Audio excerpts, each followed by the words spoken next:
This year's festival was opened by master fiddler J.P. Fraley from Kentucky. Probably louse it up. It's one called Wild Rose of the Mountain.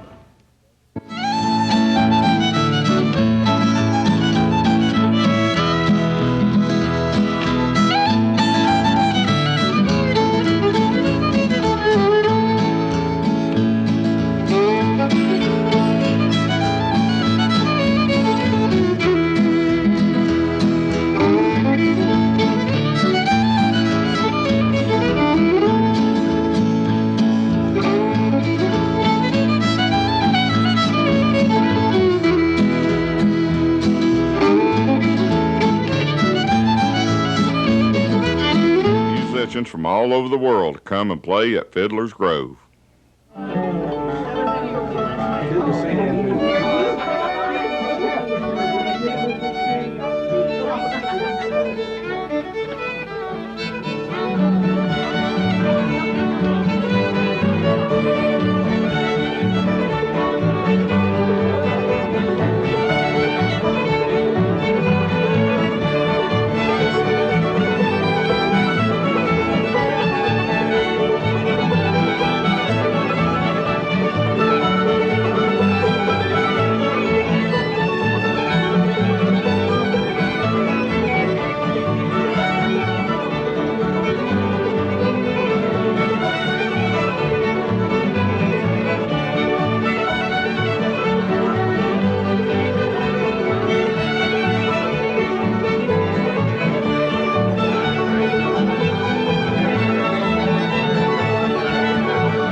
Well, you can hear it behind us right now. You can't walk through this campground all weekend and not hear 2 or 3 jam sessions going on at the same time.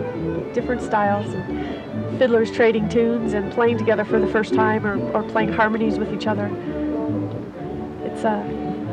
It's a wonderful experience, and people like myself travel many, many hours to spend 48 hours here. And I build my yearly calendar around it. I wouldn't miss it. The place is called Fiddler's Grove, but it's not just for fiddles. There are 26 different categories of competition during the weekend. People bring all the traditional string instruments. It's sort of a melting pot, the American experience. There's a guitar which came with settlers from Spain, dulcimer from the Middle East, the mandolin from Italy. Africans brought a gourd with gut strings that became the banjo.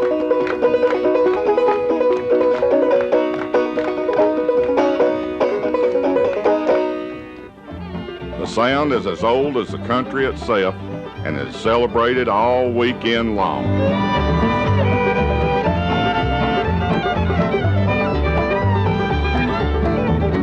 The thing about old-time music is it doesn't take any batteries. It doesn't take any, you don't have to run to a store to get it, you know. You can make a fiddle or a guitar out of a tree, you know. And this is the way people, I mean, there's been fiddles for 500 years. This instrument was invented in Italy, and it's gone all over the world. It's the most versatile instrument known to humankind. As I'm sure many of you know, a lot of our old traditional music came over from the British Isles, and this is one of them.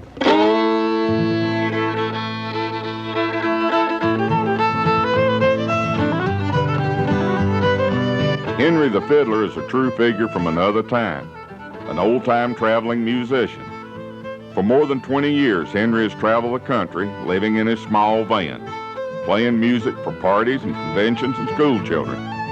He even carries a tuxedo for special occasions. Henry first found Union Grove in the 1960s, and he has been coming back ever since. This is the oldest continuous running fiddling event in the United States of America. And it is a major undertaking to keep something like that going through depressions and, you know, wars and everything, you know. And just the fact that this family has that dedication is amazing to me. When it was first organized by Henry P. Van Hoy in 1924, the Old Time Fiddlers Convention was a fundraiser for a new schoolhouse in Union Grove. Van Hoy was a teacher there and a pretty good fiddler. The Easter event was held at the schoolhouse for more than 40 years. The whole Van Hoy family worked hard every spring. Henry's sons, Pierce and Harper never missed a convention except when they were serving in World War II. By the end of the 1960s, the Union Grove Convention had become world famous and was just too big for the school. Pierce Van Hoy moved the convention to his farm nearby. He continued to promote it, and the crowds grew to more than 150,000. By 1979, it had overwhelmed the whole community, and it was closed by the state, a victim of its own success. Meanwhile, Harper Van Hoy continued with a smaller event just up the road, and 25 years later, he's glad he did. Going on down, down Fiddler's Grove. Pick up the fiddle, I got the bow, for we'll make music wherever we go. Won't play too fast, won't play too slow. We're going on down, down, down, down, down, down to Fiddler's Grove. We're going on down, down to Fiddler's Grove.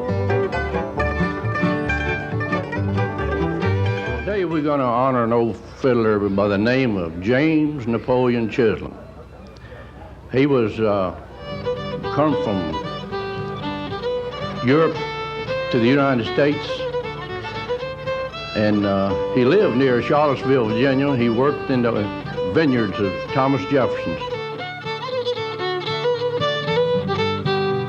Clarence Green taught me this song, and it's about Andrew Jackson and his last battle in New Orleans in 1812. I hope you like my version of the 8th of January, and here it goes.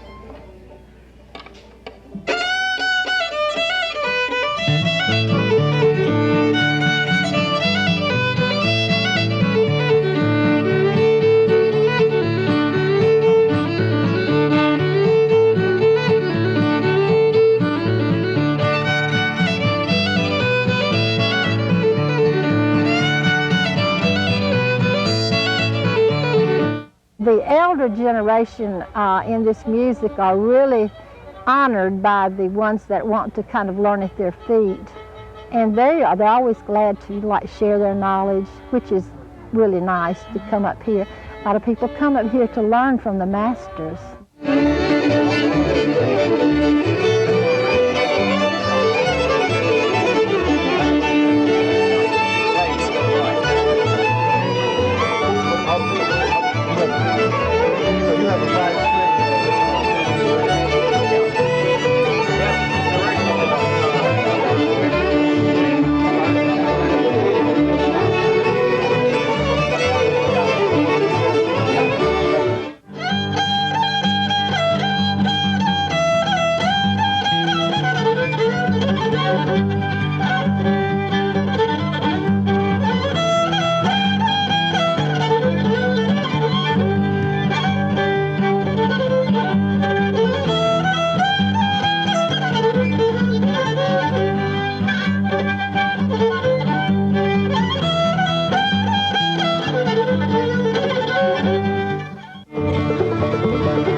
One of the unusual things about traditional mountain music, when you think about it, is that it was one form of entertainment in which men and women had equal opportunity.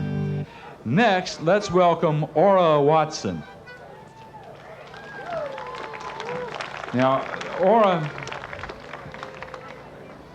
with all the others, I've had to ask them their age. I don't mind a bit. I'll be 83 years old the 27th of June. Now, tell them a little bit about how you learned to play the fiddle. From a cousin of mine, his name was Charlie Isaacs, years ago, about when I was about 14 years old.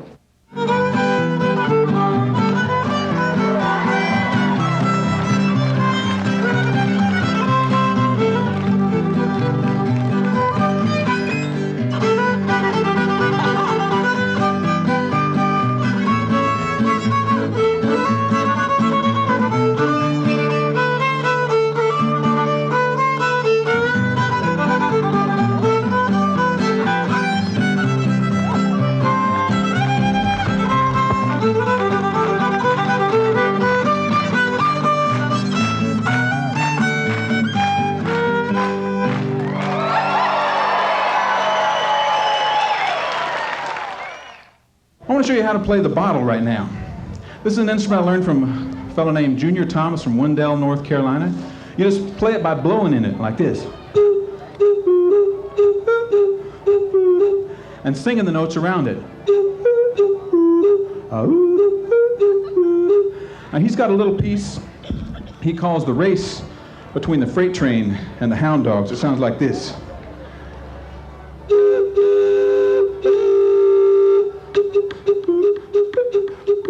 David Holt has done more than just about anybody to preserve the old-time traditions.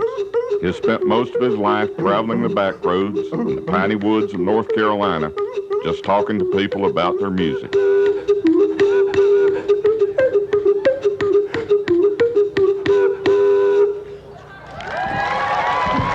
I've been spending some time with the oldest person in the world who lives in North Carolina. Her name is Susie Brunson, and she's 123 years old.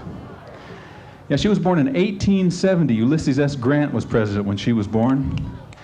And I asked her what's the very first instrument she ever saw. And she said there was no money in the black community in Bamberg, South Carolina at that time, and the only instrument they had was the washboard. She told me that they would do all-night dances to just the sound of the washboard. And I thought, how could you make enough music with a washboard to dance all night? So I got myself one. I might add that if you're looking for a washboard, this is the Stradivarius of all washboards. It's the Zinc King lingerie model. You just put thimbles on your fingers. And I'm going to play an old tune that I learned from Doc Watson called the Rain Crow Bill. And show you what this thing can do, because it can put out some rhythm. I was sitting around and Susie Brunson, the 123-year-old woman, said, "You know, I haven't heard the washboard in 112 years. I said, well, I'll get one and learn how to play it for you. So I'll go down there and play it and play this tune for her.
It started one day in Reynosa, out village below.